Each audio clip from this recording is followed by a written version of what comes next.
2018 Buick Regal GS. The new GS may not be track-ready, but it's an improved Regal by every performance measurement. One might assume the GS, or Grand Sport, badge on the back of this Buick means serious business. After all, in the past, those two letters signaled to everyone that specialized performance equipment was on board. The very first GS models back in the mid-1960s were hardcore. Buick described the Skylark GS as a howitzer with windshield wipers. And the 2018 Regal GS is a meaningful improvement over the standard Regal Sportback, but this one stops short of being a howitzer or a true track-ready performance package. It's not really meant to drive on the other side of that wall, onto the racetrack, Buick's vehicle performance manager Mike Mueller says as we look out over Atlanta Motorsports Park's road course in Dawsonville, Georgia. We could have dialed up the GS, but that's not where we were trying to go.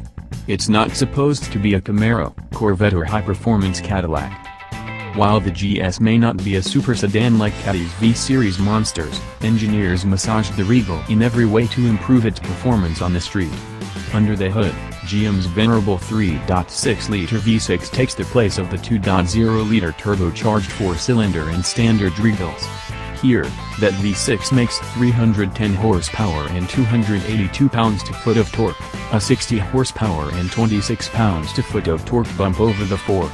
Although the last Regal GS offered the option of a 6-speed manual transmission up until 2016, this new one comes paired solely to GM's 9-speed automatic. And all Regal GS models use a specifically tuned version of the Regal's twin-clutch all-wheel drive system. The chassis components as well as the strut front and 5-link rear suspension systems are largely the same as the ones used on the more pedestrian Regal Sportback AWD models. The biggest change comes from the adoption of continuous damping control dampers from ZF at each corner. The firmness of these shocks can be adjusted through buttons on the center console. The front springs are unique here but only because the V6 carries an additional 40 pounds over the 4-cylinder. Mueller says the stabilizer bars as well as chassis bushings remain unchanged. The GS does have Brembo brakes up front that measure 13.6 inches in diameter, up an inch over the standard Regal front brakes. Out back, the GS has 12.4-inch vented discs that are about an inch larger than the solid discs in the Regal. And to cover the new brakes, there are 19-inch wheels wrapped in 245/40R19 Continental Per Contact TX tires. The GS carries some tasteful body mods, including more aggressive front and rear fascias, side sails and a rear lip spoiler, and they make an already handsome car look a little tougher. On the inside, there are unique GS sill plates, a GS shifter and 14-way adjustable sport seats. Of course, this is still a Sportback. And that means there's 31.5 cubic feet of cargo space with the rear seats up and a wagon-like 60.7 cu-foot with them folded. So, this sporty machine is quite useful too. Slide into the new heated, cooled, massaging and heavily bolstered sport seats and it's clear the GS is built to have some fun.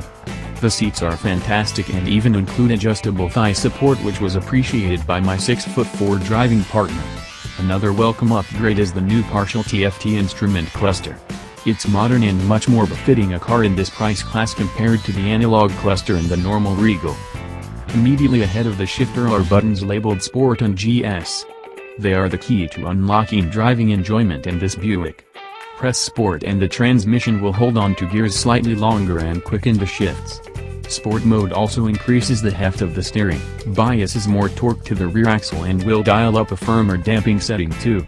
An individual mode allows the steering, dampers and all-wheel drive system responsiveness to be adjusted independently.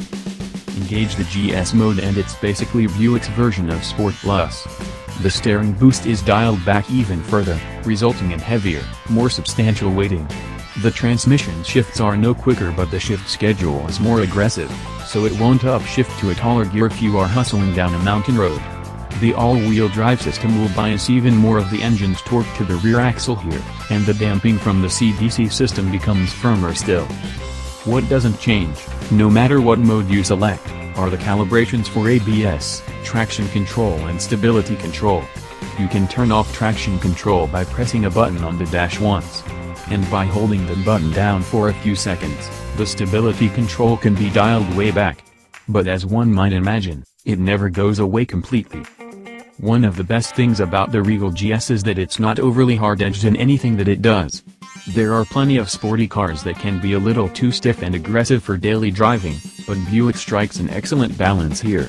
In the default, normal, mode, the Regal drives just like a regular Sportback. The suspension is smooth and at 9-speed goes about its warp in the background without anyone really noticing. The V6 is just fine here with plenty of torque to squirt through traffic. Driven hard, the Regal is quick. But this is the same basic V6 that lives under the hood of so many GM products, everything from Camaros to Colorados and even Buick's own LaCrosse. So, when you really work this V6 hard, it doesn't feel or sound particularly exciting, or special enough for a high-performance application. Drive it up a set of switchbacks and the transmission's preference for taller gears will have you pressing the Sport or GS buttons. We toggled through all three modes, normal, Sport and GS, and found that in almost every driving situation, we just left it in GS. The transmission calibration is excellent, dropping gears or holding onto them without going one gear too far or staying in a low gear too long. The heavier weighting of the steering in GS mode feels good on a mountain drive as well as in the city. On those twisty Georgia backroads the Regal GS was athletic and fun. The only reason to perhaps not have the GS in GS mode? Negotiating a field of Detroit-class potholes. Thanks for watching. Don't forget to subscribe.